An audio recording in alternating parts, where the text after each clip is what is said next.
Assalamualaikum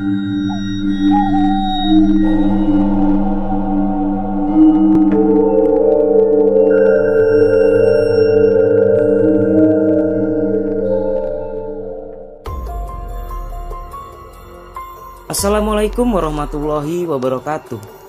Kembali lagi di channel Radio Angker. Di sini saya akan menceritakan sebuah kisah yang ditulis oleh akun Facebook yang bernama Pinky Rose. Kisah kali ini berjudul Penumpang Misterius di Jalan Tol.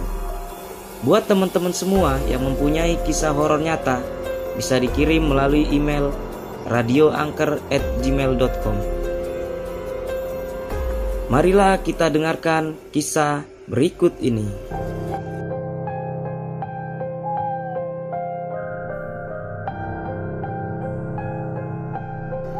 Cerita ini kejadian di bulan November tahun 2013. Setelah hamil 7 bulan, saya pulang dari Bogor ke rumah orang tua saya di daerah Banjar Ciamis. Karena disuruh orang tua melahirkan di sana saja. Jika di perantauan nanti gak ada yang bantu urus-urus segalanya, kata orang tua saya. Singkat cerita, saya melahirkan dengan selamat seorang bayi laki-laki. Kami berdua sehat tak kurang satu hal apapun. Tapi hampir setiap malam saya dan bayi saya gak bisa tidur, karena cuaca di daerah saya memang sangatlah panas. Maklum, orang tua saya tidak punya AC. Hanya ada kipas satu, itu pun kadang-kadang dipakai bergiliran. Berhubung suamiku kerja di Bogor, setelah 3 hari atas kelahiran bayi kami, suamiku berangkat lagi ke Bogor. Tapi setiap hari kami selalu berkomunikasi. Dan hampir setiap hari, pagi, siang, dan malam, saya mulai mengeluh dengan cuaca panas yang sudah tidak tahan. Beda dengan Bogor yang luar biasa sejuk. Akhirnya suamiku memutuskan untuk menjemput kami di usia bayi 14 hari. Dia dapat pinjaman mobil dari kantor. Sempat terjadi pro kontra, terutama nenek saya yang katanya bayi dan orang yang setelah melahirkan sebelum 40 hari tidak boleh kemana-mana dulu. Dan dengan perdebatan yang sangat panjang, akhirnya kami pun berangkat kembali ke Bogor. Saat itu kami berangkat dari Banjar kisaran jam 7 malam. Suamiku bawa mobil santai karena ada bayi. Kami menempuh jalur selatan Bandung dan kesananya tol Cipularang. Ada 2 kali kami berhenti di rest area karena harus buat susu, ke toilet, dan lain-lainnya. Akhirnya kisaran jam 11-an kami sudah mau masuk jalur tol Cilenyi. Nah, sebelum masuk tol, suamiku berhenti dan bilang, "Kamu bawa-bawa gunting atau semacamnya enggak?"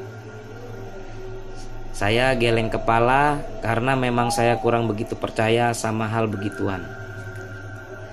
Dan selama hamil pun saya tidak pakai begitu-begituan. Cukup percaya dan berserah diri kepada Allah Subhanahu wa Ta'ala. Walaupun nenek saya sangat bawel dan bla bla bla, dia kasih nasihat. Saya cukup dengerin tanpa mau berdebat dan tak pernah saya laksanakan.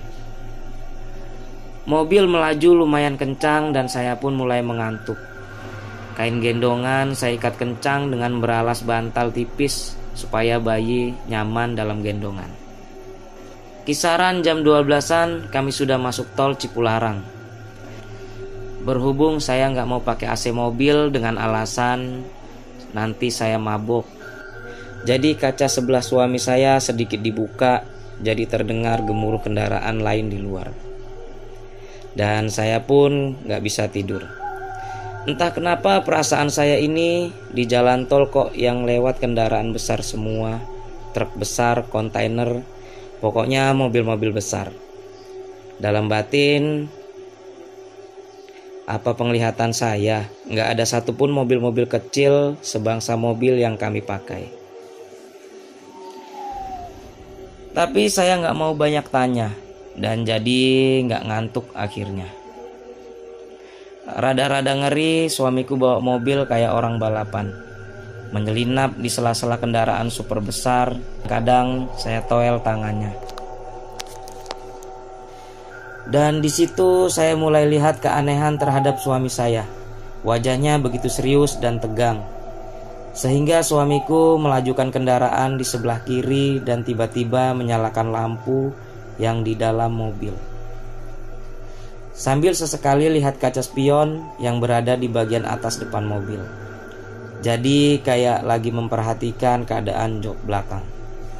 Lalu saya tengok ke belakang, tak ada apapun. Dan tiba-tiba dia teriak sambil istighfar. Saya lihat tangannya merinding kayak semacam tumbuh duri. Kalau kata bahasa Sunda tuh carucukan. Lalu saya istighfar juga. Ada apa ini? Dia bilang setengah berbisik. Peluk yang erat si Dedek katanya. Dan sebisa kamu baca-baca ayat kursi atau apa aja. Jangan berhenti. Ya Allah, saya paham dan gak mau banyak tanya. Karena memang suamiku peka jika ada semacam yang gaib di sekelilingnya. Kendaraan terus dipacu begitu kencang. Sampai saya sudah putus harapan, hampir nangis. Jadi bukan takut lagi sama yang suamiku lihat di belakang, tapi aku takut kecelakaan. Gak berhenti terus doa, ya Allah lindungilah kami. Tolong kendalikan suamiku. Karena ini di jalan, saya gak berani bersuara apapun, apalagi banyak nanya. Hanya berserah diri dan mohon perlindungan. Kisaran jam 2 dini hari, sampailah kami di Cibubur. Dan mulai suamiku sadar dengan menurunkan kecepatan. Dan perasaan dia sudah gak melihat lagi sosok yang tiba-tiba numpang di belakang. Alhamdulillah, saya mengucap. Dan wajah suamiku pun sudah kelihatan rileks. Sudah dikenal lagi. Akhirnya dia narik napas panjang lalu belok ke rest area. Dan kami pun beristirahat. Suami turun ke toilet lalu dia beli segelas kopi panas dan duduk di pinggiran pagar tembok sambil merokok. Setelah dia mengantarkan satu teh hangat, saya masih duduk di dalam mobil, tidak berani keluar dan masih berjibun berjuta pertanyaan di dalam otak. Ada apa tadi dan apa yang dilihat suamiku di jok belakang? Pas suamiku masuk mobil lagi, dia tanya jam berapa ini. Pas lihat jam 2 dia kaget. Berarti tadi kami cuma 2 jam ya. Dari mulai tol Cipularang sampai Cibubur, saya belum berani nanya apapun. Pikir saya nanti saja setelah sampai rumah. Dan mulai mendekati jam 3 kami meneruskan perjalanan ke Ciawi, Bogor. Karena kami memang mengontrak di sana. Sepanjang perjalanan berasa angin lumayan dingin dan kendaraan sangatlah jarang, cuma ada 1-2 saja yang melintas berbarengan. Kisaran jam 3:30 kami sampai di kontrakan kami.